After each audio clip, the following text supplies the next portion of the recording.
Hi friends, I'm Allie Pate, the maker behind Herd of Cats Presents Road Trip Sock Yarn. I'm here in Denver, Colorado to tell you about the new yarns that I've created for the Stitchin Den. Each week, the Stitchin Den features a new project for their special yarn series, Take a Hike. Right now, they're featuring Cub Lake, and they've asked that I dye the colorways special for this fun summer event. I'm thrilled and honored. This is just such a great opportunity to show my new colorways and to show my new dyeing style, and I'm just really excited. So thank you so much for having me. Usually I'm up for a great challenge. I like doing physical activity and being outdoors, but surprisingly I haven't hiked the Cub Lake Trail. Now that I've done this research, I'm sure that I will. Probably not this summer, but maybe next. So I've been inspired by using online resources. There's a ton of great blogs about hiking in Rocky Mountain National Park and the trails, and the Park Services actually offers a lot of information as well. So that's where I've pulled a lot of my resources for inspiration for these colorways. While doing that research, I have learned that the Cub Lake Trail is about 5 miles of a moderate hike. They start in Moraine Park, and they go through an area that's been affected by the Fern Lake fire. So it was a very devastating fire back in 2012. I'm sure many of you are very well aware of it. This particular trail, like many of the other trails in Rocky Mountain National Park, it has spectacular views. The trail itself crosses the Big Thompson River. It goes through elk meadows, it goes along the creek, so the Cub Creek, so you will see beaver ponds. You're going to travel over rocks in an aspen grove, and you're going to follow along all the way up to Cub Lake. Now, when you get there in the summertime, there is an excellent chance that that lake is going to be covered in yellow lily pads, and the photographs are amazing. So to see it in real life, I can only imagine what type of beauty that really has for us. So if this description hasn't encouraged you to grab your yarn bag and head out on an adventure to get up that trail, let me just share one more little bit of information.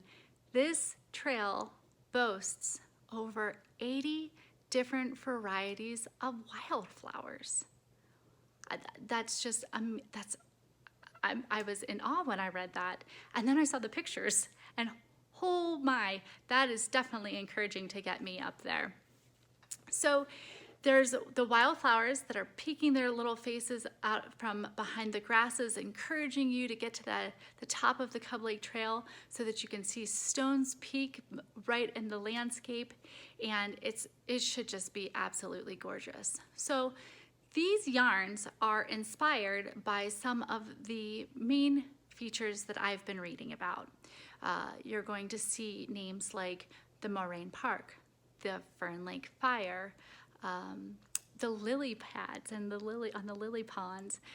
There's going to be some distinct wildflower varieties that are going to be specific to that area. So you can look for those while you're on this adventure.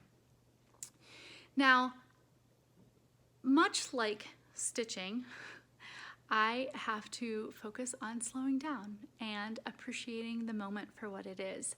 So hiking and taking in the environment around me is a very important aspect. So it's not always about finishing, but it's about the journey to get there. And I find a great parallel in these two activities in that sense. So all of these yarns are dyed special for the Stitchin Den. They are dyed specifically for this summer yarn series. We have 2 different yarn weights. There is a fingering and a DK. They are both 75% superwash merino and 25% nylon. So that means that they're both machine washable and can tumble dry. Now, I always lay my garments flat to dry. It just makes me feel more comfortable, but they are capable of tumble drying.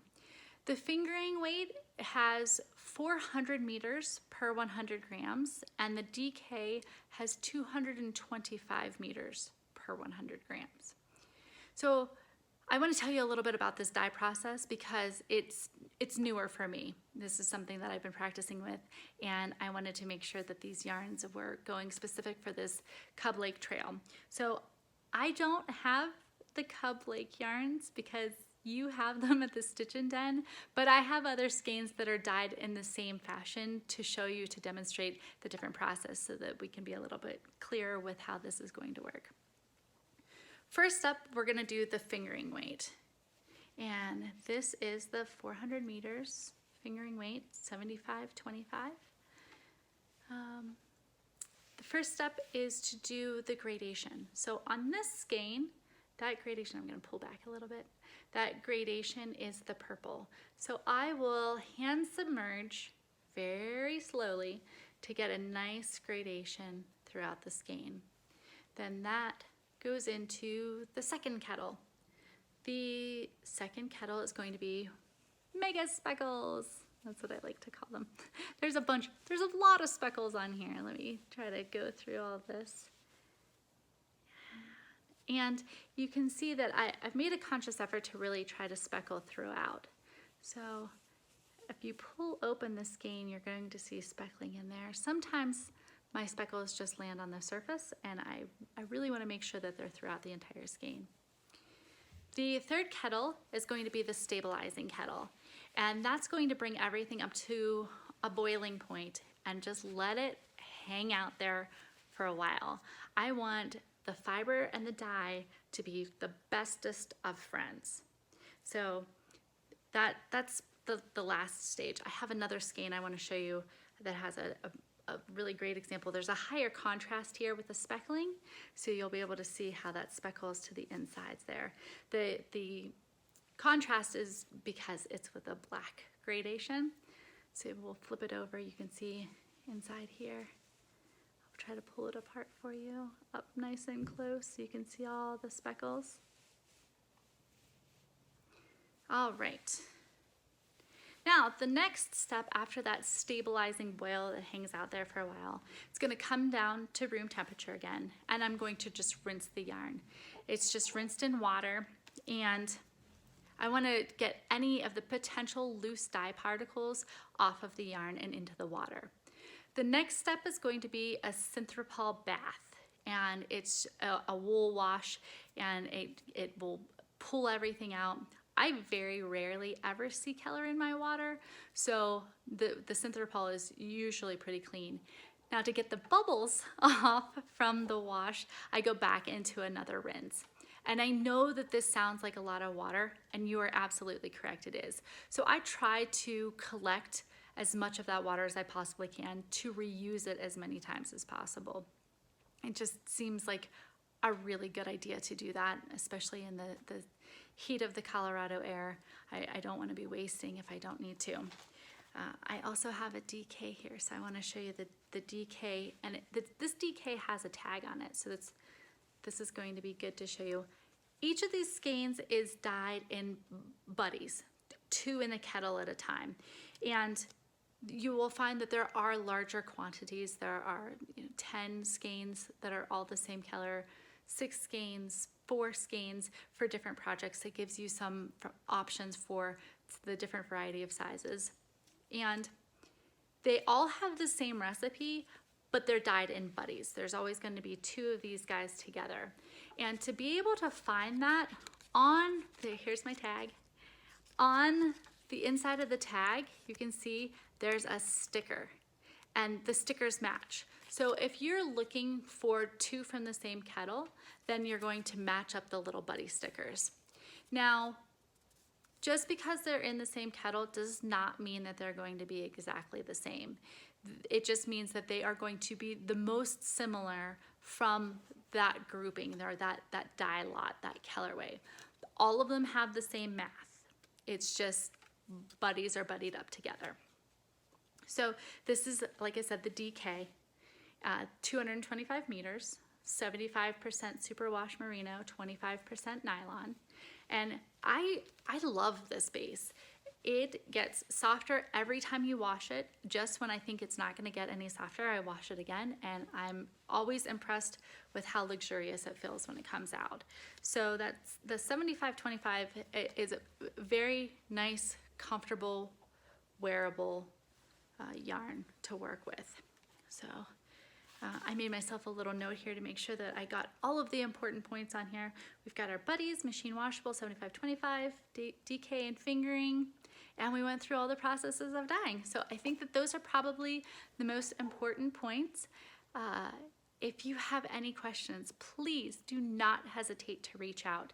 You are welcome to find me online. I'm on Etsy at Road Trip Sock Yarn. You're welcome to send me a direct message through there. You're welcome to email me at roadtripsockyarn@gmail.com, and I am on Instagram at hook.my.loop. And all of those online features of social media have a direct messaging system, particularly the Gmail, of course. But don't hesitate to reach out if you have a question about this process or my inspirations or some of the yarn adventures that I've been on. If you've found some yarns that you absolutely love, I am happy to share with you any of the motivation and inspiration behind making that colorway. So please reach out. Stitchin Den, thank you so much for having me. I am thrilled for this opportunity. Like I said before, I really appreciate it, and I'm very excited to have this new dye process in your shop. So I hope everything goes well, and I will talk to you soon. Thank you.